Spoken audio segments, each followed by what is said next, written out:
میری زوجہ کو جو حیض آتا ہے نارملی 8 دن کا ہوتا ہے، لیکن کبھی ایسا ہوتا ہے کہ 6 یا 7 دن کا ہو جاتا ہے، تو کیا حکم شرع ہوگا؟ دیکھیں، پہلے ایک بات سمجھ لیں کہ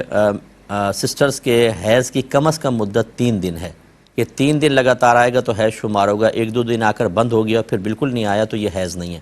کم از کم 3 دن اور زیادہ سے زیادہ 10 روز ہوتا ہے، اس کے درمیان جتنا آئے گا وہ حیض ہے۔ پھر اگر کوئی ایک مخصوص عادت ہے، یہ 6 دن ہی آتا ہے 8 دن، تو ہم کہیں گے یہ عورت کی عادت ہے، یعنی وہ عادت کے دن کہلائیں گے۔ ایک دفعہ بھی جیسے فرسٹ ٹائم آیا 8 دن کا تو ہم کہیں گے یہ عورت کی عادت 8 دن کی ہے۔ اب اگر لگاتار 8 دن آ رہا ہے تو ہم کہیں گے عادت پر قائم ہے۔ لیکن اگر فرض کر لیں اگلی دفعہ 9 دن کا آ گیا، 8 دن ہوئے، عورت نے سوچا میں شاید پاک ہو جاؤں گی، لیکن 9ویں دن پھر آ گیا، تو ہم کہیں گے عادت بدل گئی، پھر وہ ہو جائے گا۔ کبھی کم بھی ہو جاتا ہے، جیسے مثال کے طور پر 8 دن کا ذہن میں تھا، 6 دن آ کر خون بند ہو گیا اور پورا دن بغیر حیض کے گزر گیا، پورا دن 1 دن اور 1 رات پورا گزر گیا اور حیض نہیں آیا، تو ہم کہیں گے عادت بدل گئی۔ اب یہ 8 سے 6 دن کی عادت ہو گئی، لہذا عورت کو چاہیے غسل کرے، جب پورا دن گزر جائے غسل کرے اور نماز سٹارٹ کر لے، بلکہ جو دن گزرا ہے سمجھ لیں وہ بھی پاکی کا تھا، اس کی نمازیں بھی وہ قضا کرے گی۔ لیکن چونکہ اس کو گمان تھا کہ 8 میری عادت کے دن ہے، اس لیے 6 7ویں روز اگر اس نے 6 روز نماز نہیں پڑھی، 1 دن چھوڑ دیا، تو اس میں گناہگار نہیں ہوگی، لیکن بہرحال اس کی قضا ادا کرنی ہوگی۔ تو خلاصہ کلام یہ ہے کہ اگر اس طرح دن چینج ہوتے رہتے ہیں تو یہ لکھا ہے فقہا نے کہ جو لاسٹ منتھ میں جو تھا جتنے دن، اگلے منتھ اتنا سمجھ لیں وہ اس کی عادت شمار ہوگی۔ مثال کے طور پہ کسی کی عادت قائم نہیں ہے، 6 دن آیا، اگلے مہینے 7 دن، پھر اس سے اگلے مہینے 5 دن آ کے بند ہو گیا، پھر اس سے اگلے دن 9 دن آیا،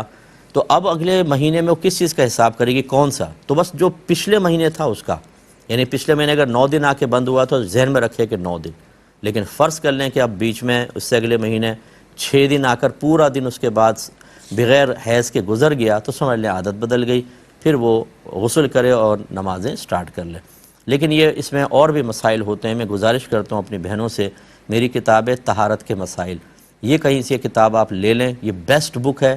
تمام پاکی ناپاکی صفائی وغیرہ سے متعلق ایک بہت اچھی کتاب ہے، آپ اس کو لیں اور گھر میں رکھیں اور ہماری بہنیں مطالعہ کریں۔ ہماری خرابی کیا ہوتی ہے ہماری سسٹرز کی، کہ یہ حیض کے مسائل نہ تو کسی عالمہ سے سیکھتے ہیں اور نہ کسی اچھی دینی کتاب کو پڑھ کر، بلکہ کون سکھاتا ہے؟ امی، خالہ، دادی، نانی، بڑی بہنیں یا سہیلیاں، ان سے حیض کے مسائل جمع ہو جاتے ہیں، اور یہ سب کے سب جو ہیں مسائل کے معاملے میں بعض اوقات ناقص اور ادھورے ہوتے ہیں، اور وہی بچے سیکھ رہے ہوتے ہیں۔ تو مجھے حیرت ہوتی ہے کہ بعض بہنیں ایج کتنی ہے جی 40، اور حیض کا بالکل بنیادی کویسچن کر رہی ہوتی ہیں۔ اس کا مطلب ہے کہ جو مسائل